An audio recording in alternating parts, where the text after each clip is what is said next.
มาพบกับ Kids Cooking อีกครั้งค่ะวันนี้มีเมนูขนมสุดโปรดของน้องๆอย่างบราวนี่มาฝากกันด้วยเราจะเปลี่ยนหน้าตาของบราวนี่ธรรมดาให้มีสีสันขึ้นมาค่ะกับเมนูบราวนี่ป๊อปนั่นเองไปดูวิธีทำพร้อมๆกันเลยค่ะ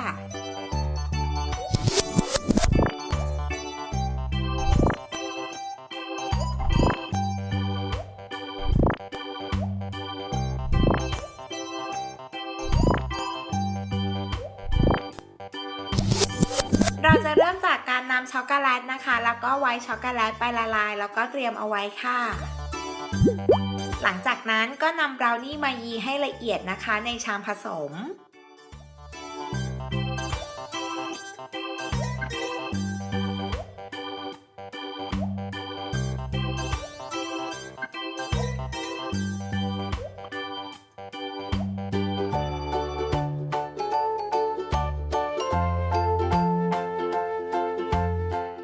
พอบราวนี่ละเอียดดีแล้วนะคะก็นำช็อกโกแลตที่เราละลายเอาไว้นะคะเทลงในชามผสมได้เลยค่ะ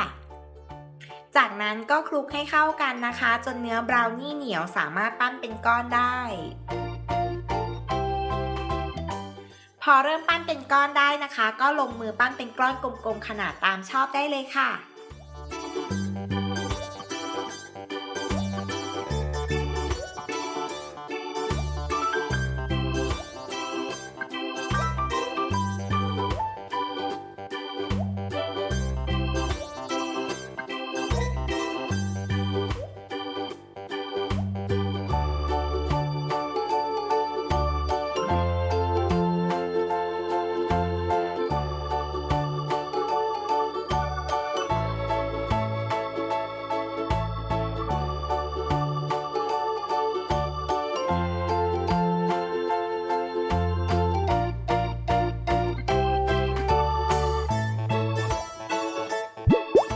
นำก้านอมยิ้มมาเสียบค่ะ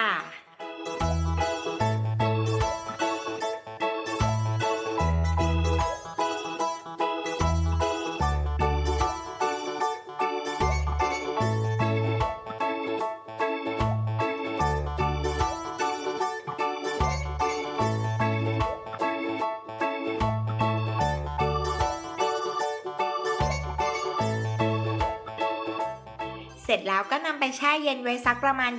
20-30 นาทีนะคะเพื่อให้ตัวบราวนี่ของเราเซ็ตตัวค่ะนำออกจากตู้เย็นนะคะแล้วก็นำมาจุ่มในช็อกโกแลตที่เราละลายเอาไว้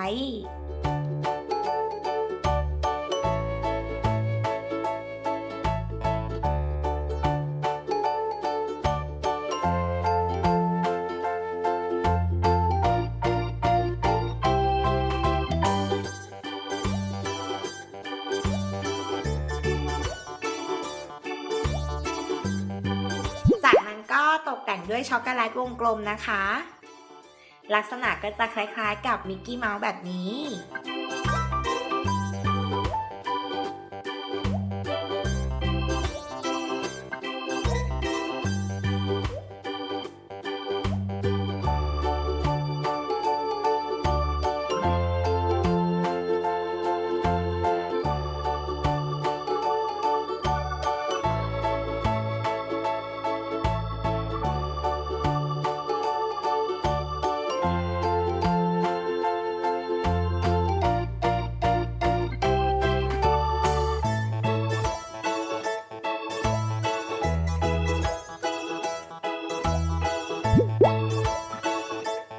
โรยเกล็ดน้ำตาลค่ะเพื่อความสวยงามอีกนิดนึง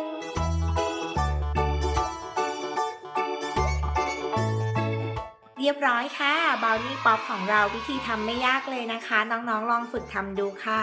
ครั้งหน้า Kids Cooking จะมีเมนูไหนมาฝากกันอีกนะคะอย่าลืมกด Subscribe Kids Kitchen เอาไว้ที่สำคัญกดกระดิ่งกันด้วยนะคะจะได้ไม่พลาดคลิปของเราค่ะ